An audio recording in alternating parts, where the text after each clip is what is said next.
So this Matt Hansen guy from Obsidian seems to be all over the place lately. And now someone from Obsidian reached out to SmashJT. We're going to go ahead and get into this.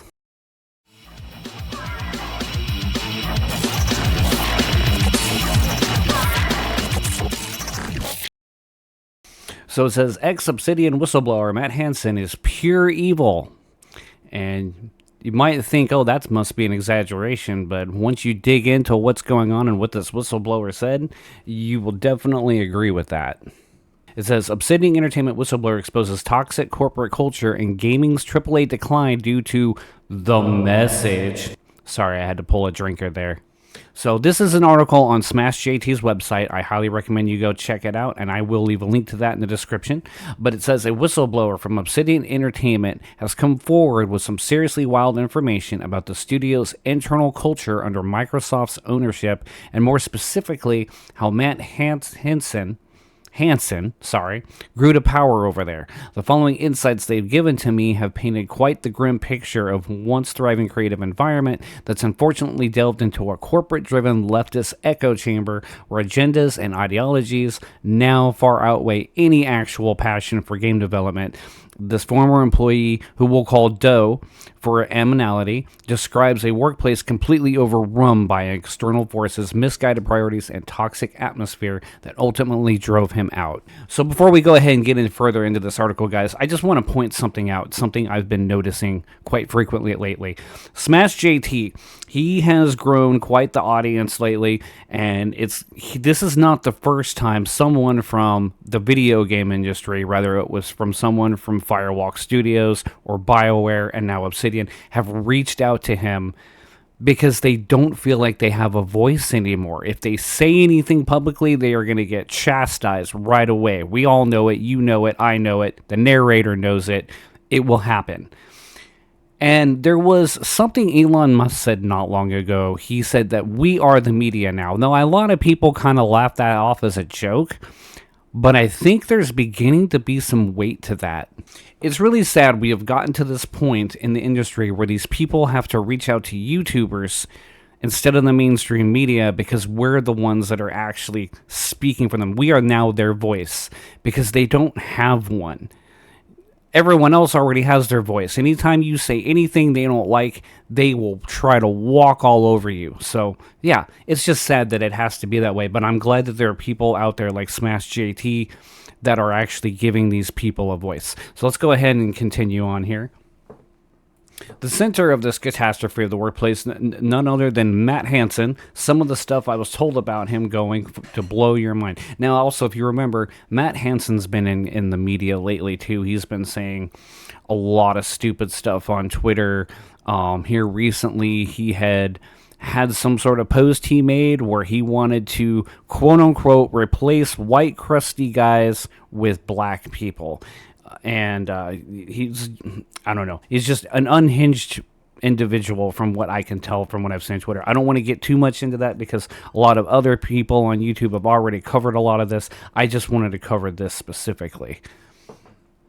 SmashJT does go on to say, after my initial video response discussing some of the concern found in Hansen's Blue Sky tweet history, the whistleblower decided to reach out to me via email. They told me they were a big fan of my video exposes about Firewalk and BioWare, like I mentioned previously, and from that they felt confident that I was the perfect person to divulge this information in order to get it out there for everyone.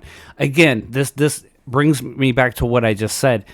They don't feel confident going to the mainstream media, so they're going to the YouTubers now. And I think that is a good thing that they're given this voice. I am going to go ahead real quick. I'm going to show you a quick little snippet from SmashJT's video. I know he has been accused of lying about this stuff. He had a stream last night where there was some pretty funny stuff revealed. But I can tell you right now, I believe that this is 100% legit because this isn't the first time this has happened with him. And honestly, he's been pretty accurate with everything he has said so far. Specifically surrounding, like I said, Matt Hansen and how this whistleblower is calling him pure evil. What's going on, guys? Welcome to another episode of SmashJT. And Matt Hansen is not just a very poor tweeter or blue sky guy and weirdo behind the scenes, but also an awful boss, somebody that is holding people down at the company, blaming all their shortcomings on them, and making everybody there feel horrible about themselves if they dare disagree with the message. Yeah, and if you want to check out more of his video, go ahead and head on over to his YouTube channel and watch that, and I will leave a link to it in the description for that as well. Anyway, I'm not going to go all the way into this article, but I am going to go over this last little snippet here. And it says, the DEI era and corporate overreach, the shift in workplace dynamics began after Microsoft acquired Obsidian in November 2018. That made them a part of Xbox Studios. They implemented very strange corporate policies. The first tip-offs to Doe that things weren't normal anymore was the introduction of optional but in reality mandatory pronouns and email signatures, meetings, and other communications. While initially framed as optional, it quickly became clear that dissent was not welcome. Doe decided they didn't want to add pronouns to their own communications, but went along with the idea that others were free to do so. A live and let live mantra, which is what I try to be. I'm a live and let live kind of guy, but just don't try to force that stuff on me. That initially at least seemed so harmless at the time. Doe knew deep down that not including pronouns wasn't a good look from the jump, but declined them anyways because it was just so strange to list them. I agree. That is, trying to force that on people to put that down is just a very strange thing in my opinion. If you want to put it out there so people can, sure, go ahead. But not everyone's going to be on board. Of course, this harmless pronoun situation turned serious shortly after the initial email came through. Doe recalled an incident of someone at Obsidian complaining to HR a couple of weeks after the Microsoft pronoun initiative began. After the misgendering incident, Matt Hansen went to a company-wide email declaring a zero tolerance for intentional or malicious misgendering. The email's tone was described to me as passive-aggressive yet threatening, a fair warning that employees who couldn't align with these policies would face termination. There's got to be a law against this. That's like wrong. I don't know.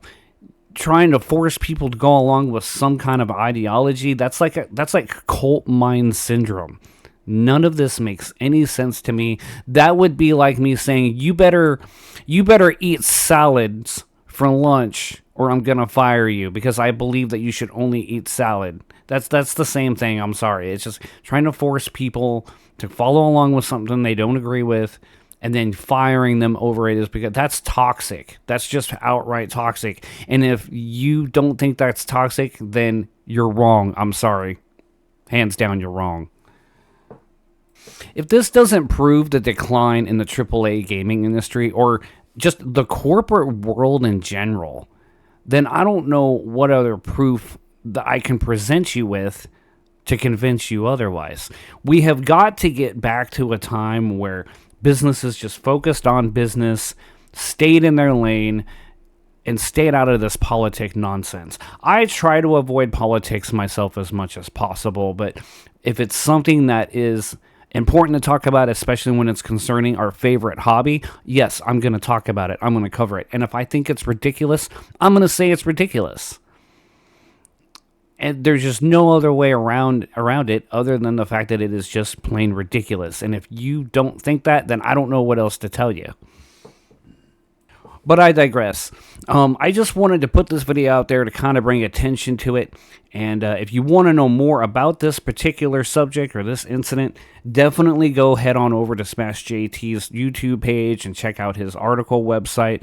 He's doing great work in helping these developers that feel like they don't have a voice. You know, they're stuck in this sea of wokeness and they don't know who to turn to. And if they dare say anything, they lose their jobs. And I don't think that's right. It's just not right at all. And I mean, everyone else is loud, but they have to stay quiet. And I just don't feel like that's okay. But yes, definitely head on over and check out his stuff. That's all I have for this video. If this video brings you any kind of value at all, go ahead and like and subscribe, and I will see you in the next video.